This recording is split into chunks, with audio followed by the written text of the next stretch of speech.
que ele disse? Ele destruirá a terra.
Glória a Deus.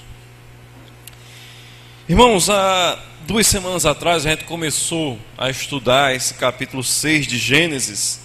E na primeira mensagem que nós trouxemos aqui, nós falamos sobre a ira de um Deus benevolente. Nós tratamos aqui das razões que levaram o Senhor a destruir a terra e a humanidade. Diz Gênesis 6:6, então o Senhor arrependeu-se de ter feito o homem sobre a terra, e isso lhe cortou o coração. E nós vimos, irmãos, que Deus ele não foi injusto. Pelo contrário, Deus ele fez justiça em acabar, em destruir com toda a terra, que o Senhor de forma alguma errou, mas ele fez justiça ao manifestar a sua ira. Como diz a palavra do Senhor, o coração do homem, os pensamentos humanos eram só e somente para o mal. Então Deus mostrou a sua justa ira àquela geração. Mas nós também vimos na primeira mensagem que esse Deus irado, a Noé, ele mostrou bondade. A Noé, Deus mostrou misericórdia. A Noé, Deus mostrou graça. E nós vimos que mesmo irado, Deus é bom. Que mesmo em meio à ira, Deus demanda bondade e misericórdia. Que mesmo derramando a sua justiça, a justiça de Deus também é ocasião para a graça, para a misericórdia. E a ira de Deus, irmãos, foi desta forma, um momento para Deus mostrar graça na vida de Noé. Na segunda mensagem, nós falamos sobre a vida de um homem justo. E nós fizemos aqui 2 perguntas, né? Noé foi alvo da benevolência de Deus porque era justo, íntegro e andava com Deus, ou seja, ele merecia que Deus fosse bom para ele, ou Noé era justo e íntegro e andava com Deus porque a bondade de Deus se achegou a Noé. Como nós vimos, irmãos, não há um justo, não há um bom, e a palavra de Deus diz que toda aquela geração estava contaminada com o pecado. E que Noé só escapou, Noé só se tornou um homem justo, íntegro e andou com Deus, irmãos, porque a bondade de Deus se achegou na vida de Noé. Então Noé, por meio da sua fé em Deus, foi justificado. Noé se tornou um homem íntegro porque amou a justiça de Deus, sendo pregador da justiça. Noé andou com Deus porque ele teve intimidade com Deus, porque o Senhor confiou a Noé os seus segredos. E hoje, irmãos, Deus nos chama a tratar de um tema, uma aliança. Gostaria de falar com os irmãos a respeito da aliança que Deus ele fez com Noé. Eu tinha prometido que a gente ia falar sobre um novo começo, mas trouxe um tema um pouco diferente, a aliança entre Deus e Noé. E o que seria uma aliança? A aliança, irmãos, é um acordo. A aliança é um contrato, é um pacto. E Deus ele fez aliança com Noé. Deus ele é um Deus de alianças. Deus, ele guarda alianças. Nós lemos aqui um texto, Jeremias 31, eu quero frisar apenas aqui o verso 33, a parte A, e 34, que diz assim: esta é a aliança com a comunidade de Israel depois daqueles dias, declara o Senhor, porei a minha lei no íntimo deles e escreverei nos seus corações, diz o Senhor, porque eu lhe perdoarei a maldade e não me lembrarei mais dos seus pecados. Essa aliança, ela veio por meio de Jesus e ela se aplica a mim e a você. Nós temos uma aliança com Deus por meio de Jesus. Nós temos um contrato com Deus por meio de Jesus. Nós temos um pacto com Deus por meio de Jesus. O nosso Deus, irmãos, é um Deus que faz alianças. Deus, ele fez aliança com Adão. Deus, ele fez aliança com Noé. Deus, ele fez aliança com Abraão. E Deus nos chama a ter aliança também com ele, um pacto com ele. Mas olha só, eu gostaria de falar apenas da aliança entre Deus e Noé. O que marcou essa aliança? Quais são os elementos dessa aliança? Eu vou precisar que os irmãos fiquem com as suas Bíblias abertas. No primeiro momento aqui, nós vemos que o pacto, a aliança de Deus com Noé, a parte de Noé, obediência. Quando os irmãos olham aqui para o texto, Gênesis capítulo 6, a partir do verso 14, nós vemos a ordem de Deus. Gênesis 6,14. Você, porém, fará uma arca de madeira de cipreste, divida em compartimentos e revista com piche por dentro e por fora. Faça com 135 metros de comprimento, 22 metros e meio de largura e 13 metros de altura. Faça-lhe um teto com um vão de 45 centímetros entre o teto e o corpo da arca. Coloque uma porta lateral na arca e faça um andar superior, um médio e um inferior. Eis que vou trazer águas sobre a terra, o dilúvio, para destruir debaixo do céu toda criatura que tem fôlego. Tudo o que há na terra perecerá. Mas com você estabelecerei minha aliança. Você entrará na arca com seus filhos, sua mulher e a mulher dos seus filhos. Irmãos, o pacto que Deus está fazendo, a proposta do contrato, a parte que cabe a Deus, é Deus demandar para Noé algumas instruções. Deus está instruindo Noé. Deus está falando a Noé: faça uma arca. E Deus está dizendo para ele: faça desta maneira, com este tamanho, com esta altura, com estes compartimentos. Faça a arca desta forma. Faça assim as suas vedações.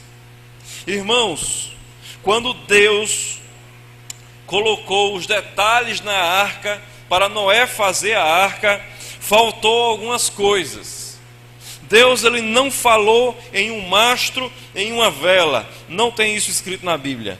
Mastro e vela era para aproveitar o vento, era para aproveitar e apressar a viagem. Deus não colocou mastro nem vela no seu projeto. Deus também não falou nada sobre um leme, para que a arca pudesse se mover de um lado para o outro, para que Noé pudesse guiar a arca. Deus não colocou no projeto nenhum leme. Deus não fala em freio, ou seja, em âncora. Não havia âncoras, ou seja, ele não podia diminuir a velocidade nem parar ou estacionar onde bem entendesse. Irmãos, a finalidade da arca era salvar a família de Noé, salvar Noé do dilúvio. Mas Deus não está dando detalhes. Deus está dizendo assim: você vai fazer assim, assim, assim, e você não tem controle de nada. É mais ou menos isso que Deus está dizendo para Noé quando dá as instruções. A arca, irmãos, ela tem uma função: flutuar. Quando Noé fez a arca, fez do jeito que o Senhor mostrou a ele. Ele concordou com Deus, com os termos de Deus, que Deus estaria no controle da navegação desta arca. O Senhor, irmãos, Ele tem controle da vida de Noé. E é essa a parte do contrato que coube a Noé, que coube a Deus. E Noé, irmãos, entrou no barco sem saber para onde iria. Ele entrou no barco sem saber quanto tempo demoraria a viagem. Ele entrou no barco sem saber aonde chegaria. Ele não tinha vela, ele não tinha, irmãos, leme, ele não tinha âncora. Mas ele obedeceu ao chamado de Deus, às ordens de Deus, e deixou Deus guiá-lo. Irmãos, é meio complicado isso para nós, para os nossos dias, essa proposta de Deus para os nossos dias, porque a gente vive numa cultura muito individualista, onde nessa cultura individualista, a gente não permite que outro controle a nossa vida. Mas Deus está falando aqui, controlando por inteiro a vida de Noé. Irmãos, Jesus, ele fala aos seus discípulos, e a proposta que Jesus tem à sua igreja, para os seus discípulos, é meio semelhante à proposta que Deus tem para Noé. Sabe, Cristo, ele disse: sigam-me, e eu os farei pescadores de homens, Mateus 4,19. Só que a gente, quando recebe esse chamado, atende a esse chamado, a gente não pode perguntar: Jesus, quando? A gente não pode perguntar: Jesus, como? Jesus, onde é que eu vou ser teu discípulo? Sabe, irmãos, Deus, ele faz isso, ele nos chama, ele nos coloca na viagem, e muitas vezes a gente não sabe como é que a viagem vai terminar, quando vai terminar, como a gente vai chegar lá, mas é dessa forma que Deus, ele quer que a gente trabalhe com ele, que a gente aceite a vontade dele, e lhe seja obediente. Ele seja obediente.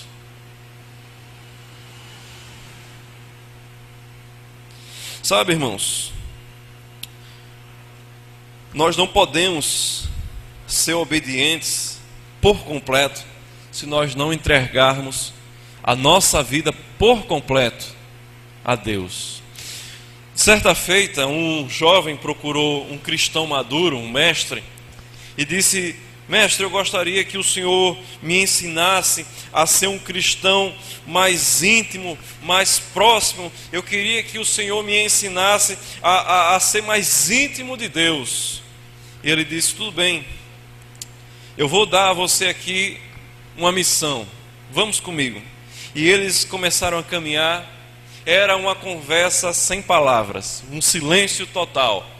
E aquele mestre foi seguindo, e aquele jovem não entendia para onde ele estava querendo ir. E quando chegaram lá, ele se deparou com o mar, e o mestre colocou o jovem dentro da água e começou a caminhada. E as águas chegaram à cintura, e as águas chegaram aqui ao peito. E quando chegaram ao peito, o mestre parou, pegou aquele jovem e empurrou a sua cabeça para dentro d'água. E ele, sem conseguir respirar, começou a se debater, começou a se afogar e fazendo força para querer subir, o mestre segurando lá, e ele lá querendo respirar. E ele fez tanta força até o momento que ele conseguiu e subiu, e ofegante começou a respirar novamente. E a primeira fala dele: o senhor quer me matar? Eu pedi para o Senhor me mostrar como chegar e ter intimidade com Deus, e o Senhor está tentando me matar. E ele responde para aquele jovem: olha, você terá intimidade com Deus, você terá a bênção de estar na intimidade com Deus, quando você buscar a Deus com todas as suas forças, da mesma maneira que você, quando estava se afogando, buscou o ar para viver, e você fez muita força. Então é dessa maneira que você tem que buscar a Deus. E aquele jovem descobriu como tem que buscar a Deus: é com todas as suas forças. A palavra de Deus aqui diz, irmãos, Gênesis 6:22, que Noé fez tudo exatamente como Deus lhe tinha ordenado. E ainda, para que não ficasse dúvida, diz ainda Gênesis 7, verso 5, e Noé fez tudo o que o Senhor lhe tinha ordenado. Gênesis 6:22, irmãos, as coisas ainda estão muito teóricas. Deus mostrou o projeto a Noé. Noé, você vai fazer a arca. Quando você terminar a arca, vai vir a inundação. Porém, irmãos, quando a gente vê Gênesis 7:5, as coisas já estão acontecendo. A arca já está pronta, já está prestes a vir o dilúvio. E a Bíblia diz que Noé foi obediente a Deus. Noé fez tudo como o Senhor lhe tinha ordenado. A segunda característica, irmãos, desse pacto que Deus ele estabeleceu com Noé é um pacto que precisa, irmãos, da paciência. Deus ele quer trabalhar a paciência em mim e em você. Abra sua Bíblia em Gênesis 8, verso 1.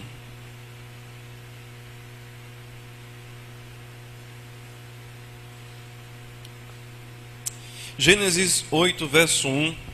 Deixa a sua Bíblia aberta que a gente vai ler outros textos.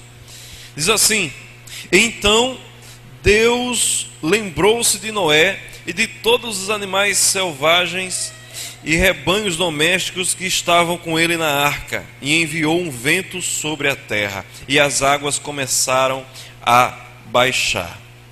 Veja aqui esse texto, Gênesis 8, verso 1. Lembrou-se Deus, então lembrou-se Deus de Noé.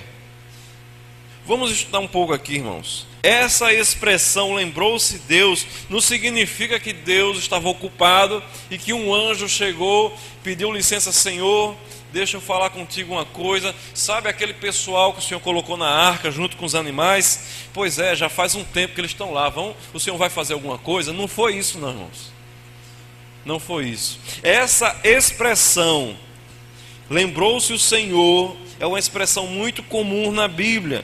É uma expressão muito presente na Bíblia. Ela demonstra que Deus ele vai intervir, que o momento de Deus agir chegou, que chegou o tempo de Deus, que é agora que as coisas vão acontecer, que o tempo de Deus está cumprido, que as coisas vão começar agora. A gente vê essa expressão, lembrou-se o Senhor, tantas vezes. Por exemplo, Gênesis 30, verso 22, quando Deus abençoa a vida de Raquel, diz assim: E lembrou-se Deus de Raquel, e Deus a ouviu e abriu a sua madre.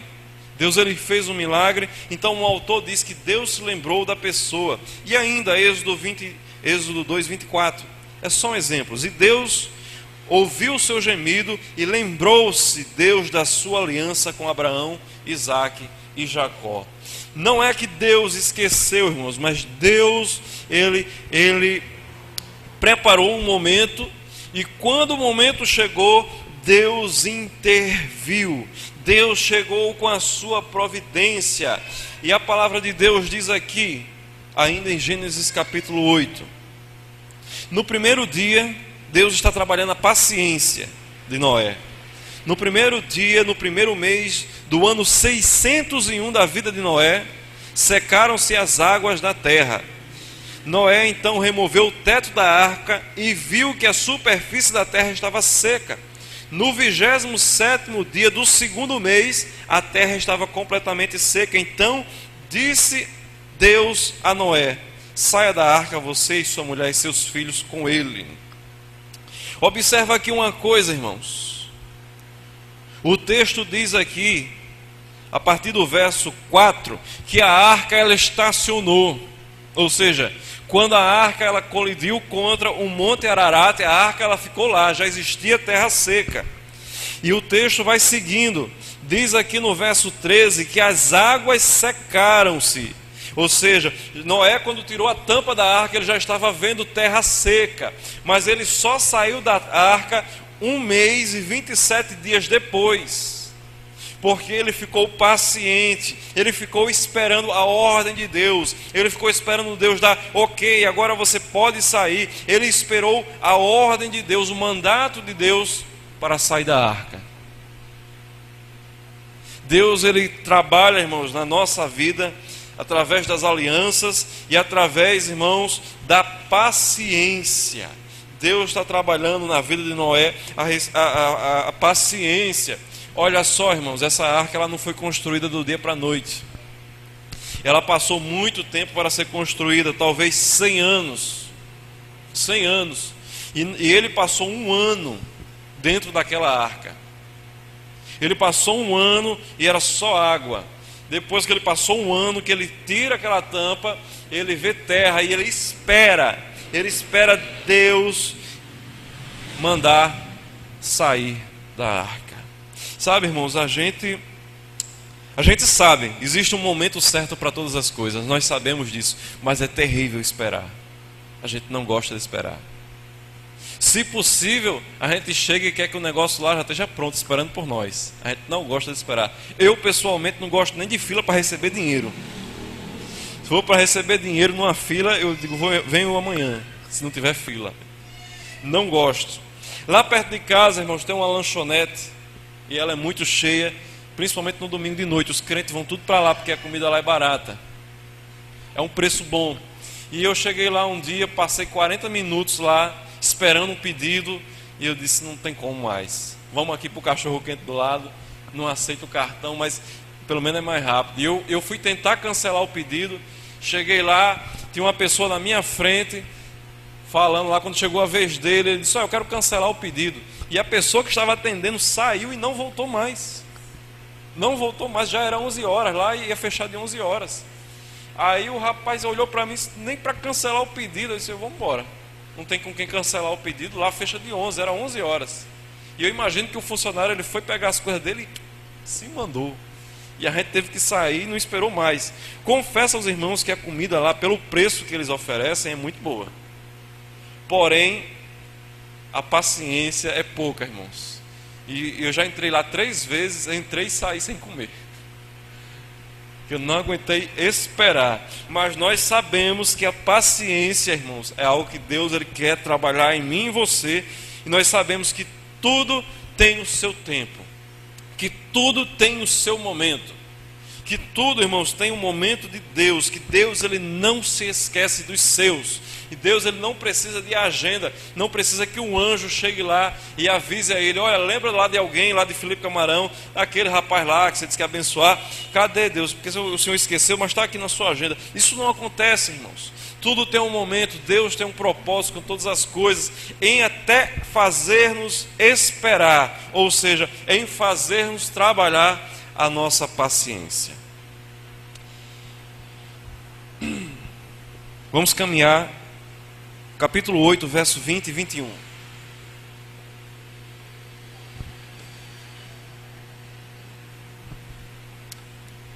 Depois, Noé construiu um altar dedicado ao Senhor, e tomando alguns animais puros, ofereceu-os como holocausto, queimando-os sobre o altar.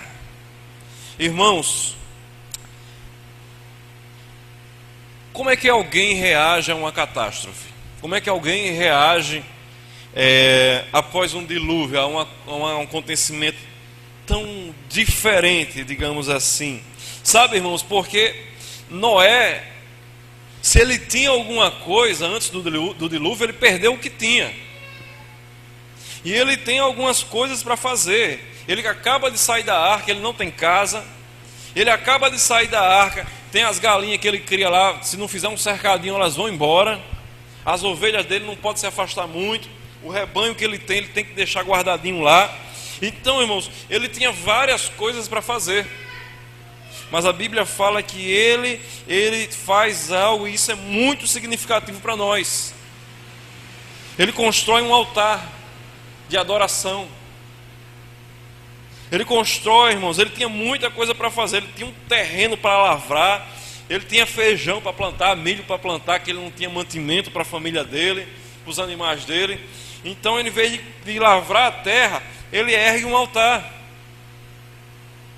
Sabe, irmãos, ele deve estar cansado da viagem lá e preocupado com muitas coisas. Em vez de ele fazer logo o chiqueirinho dele lá para ele criar os seus animais, ele ergue um altar. Ele não tem a casa, ele não tem, irmãos, onde colocar a cabeça. E em vez de construir uma casa para ele, para a família dele, ele ergue um altar. Quando o dilúvio passou, se ele tinha alguma coisa antes, ele perdeu tudo. Mas olha só, irmãos, Noé, ele dá prioridade a Deus, a adoração, a fazer um sacrifício ao Senhor. Sabe, irmãos, e diante de uma demanda, que ele tem tantas coisas para fazer, e tantas coisas que ele precisa, que se ele colocasse as desculpas, Deus, olha, eu sei que o Senhor fez uma grande coisa por mim, me salvou a família, então, Deus, eu vou fazer um culto para o Senhor, mas eu vou fazer depois que eu erguei minha casa aqui. Eu acho que Deus entenderia, eu não sei. Mas olha só, irmãos, ele colocou Deus como prioridade. Então, em vez de ele lavrar a terra, em vez de ele fazer um cercadinho para as galinhas dele, em vez de ele fazer a casa dele, ele ergue um altar em meio à dificuldade, em meio às lutas, irmãos. Ele não está muito preocupado com ele mesmo, mas ele vai para um momento, irmãos, de sacrifício e de adoração. É um momento para ele difícil, mas ele vai para um momento de sacrifício e adoração. Eu acho que a cabeça dele é mais ou menos como a cabeça de Paulo, quando ele escreve aos Filipenses, no capítulo 4, verso 12, que ele diz: sei o que é passar necessidade, e sei o que é fartura. Aprendi o segredo de viver contente em todas as coisas e qualquer situação, se bem alimentado, ou seja, ou com fome, tendo muito ou passando necessidade, tudo posso naquele que me fortalece. Para Paulo, tanto faz uma mesa ou uma bolacha seca, daquele pacote aberto, que dormiu aberto, mole. Tanto faz o café feito na hora ou aquele requentado. Para Paulo não tem besteira. Tanto faz um hotel de 5 estrelas ou dormir na rua, tanto faz. Tanto faz pregar para uma multidão de 5.000 pessoas ou pregar para 20, tanto faz, é a vida de Paulo. Ele sabe, irmãos, estar contente com todas as situações, e é mais ou menos isso que Noé está nos ensinando aqui, que ele não tem nada, tem muito o que fazer, tem muito trabalho pela frente, mas ele dá prioridade à adoração, ao sacrifício a Deus. O verso 21 conta como foi a reação do Senhor. Sabe, Noé, ele passa de ser o coadjuvante e entra agora como protagonista, e Deus agora vai reagir a Noé. Diz o verso 21, Gênesis 8, 21. E o Senhor sentiu o aroma agradável. Ou seja, Deus recebeu a oferta de Noé. Aquilo que ele fez, que foi dar prioridade, que foi dar primazia a Deus, Deus se agradou. Deus, ele fala aqui que sentiu o aroma, ou seja, Deus, ele sentiu aquilo que Noé estava fazendo, e diz a palavra que foi agradável a Deus. Eu acho importante, irmãos, a gente trazer ao Senhor sempre as nossas primícias, não deixar a Deus o nosso restinho. Eu acho que quem gosta de migalhas, meu irmão, não sei, Deus, eu penso que ele é mais ou menos, ele tem um sentimento parecido com o nosso, e nós não gostamos do segundo lugar. Por que Deus gostaria?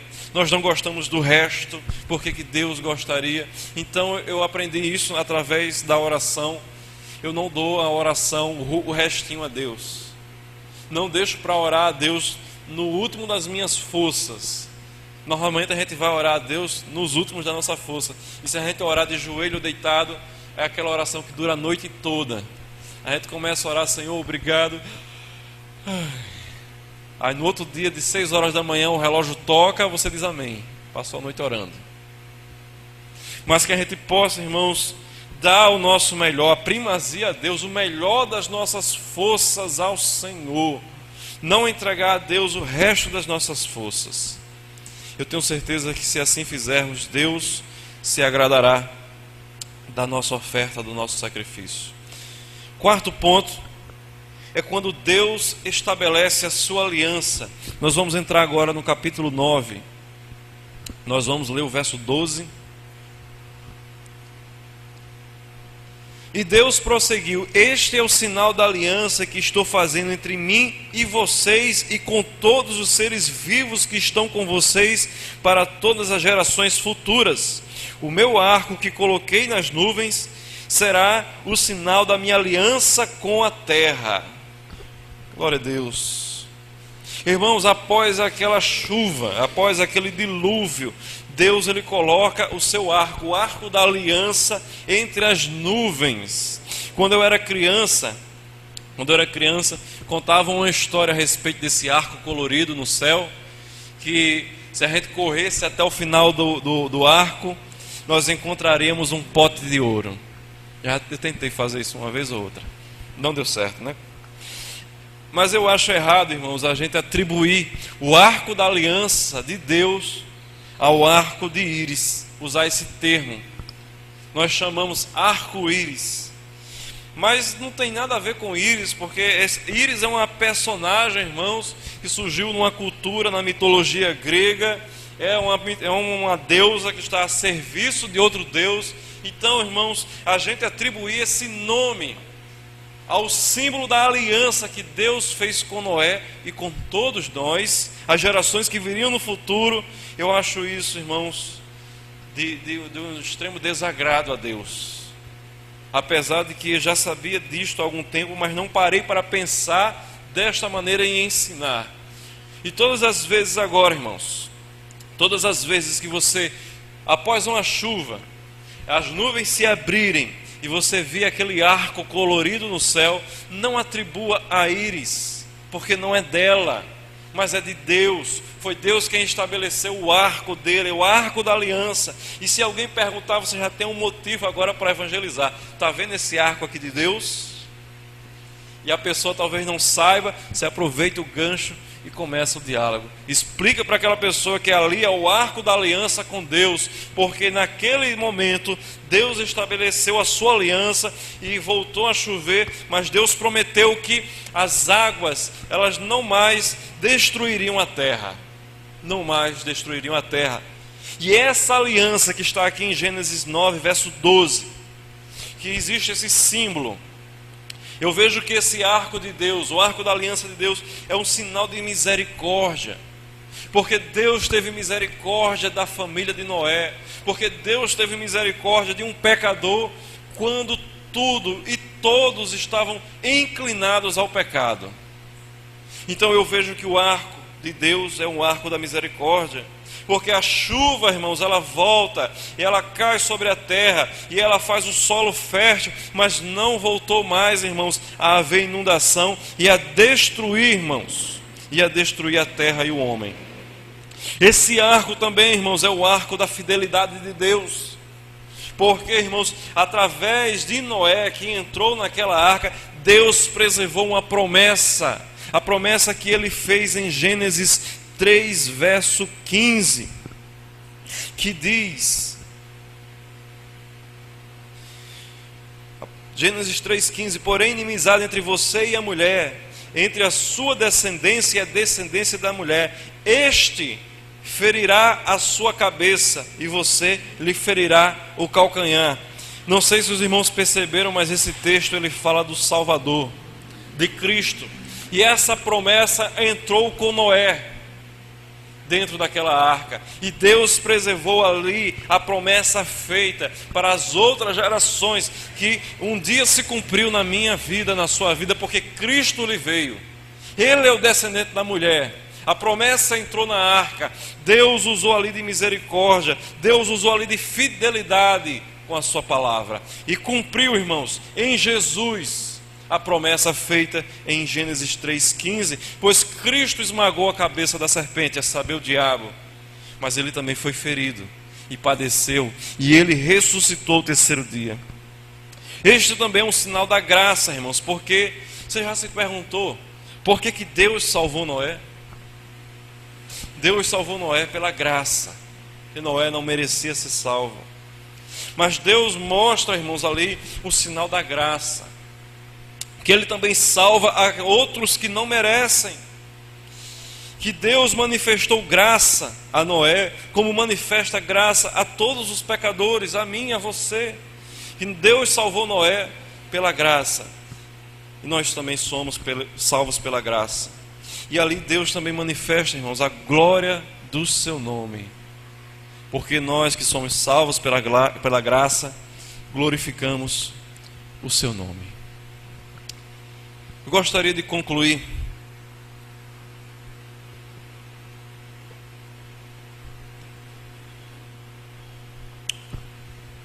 Você entende, irmãos, que em vez da ira de Deus, Deus te deu graça neste tempo por meio da aliança com Jesus? Porque todos nós, irmãos, merecíamos a ira de Deus, mas em vez da ira, por meio de uma aliança que Deus ele fez com Jesus, eu e você temos graça, favor imerecido, salvação imerecida. Você já parou para pensar o que seria de nós sem a graça de Deus? Aonde nós estaríamos? O que seria deste mundo sem a graça, sem o favor de Deus, sem o Espírito do Senhor agindo por meio da igreja, pregando aos homens que se convertam dos seus pecados e a graça agindo através da pregação? Por fim, você já entregou sua vida a Cristo? Ele tem o total controle da sua vida, irmão. Porque quando Deus ele falou a Noé construir uma arca, Deus ele não disse para Noé colocar um mastro e uma vela para apressar a viagem. Deus não disse para Noé, coloque lá um leme para você guiar esse barco.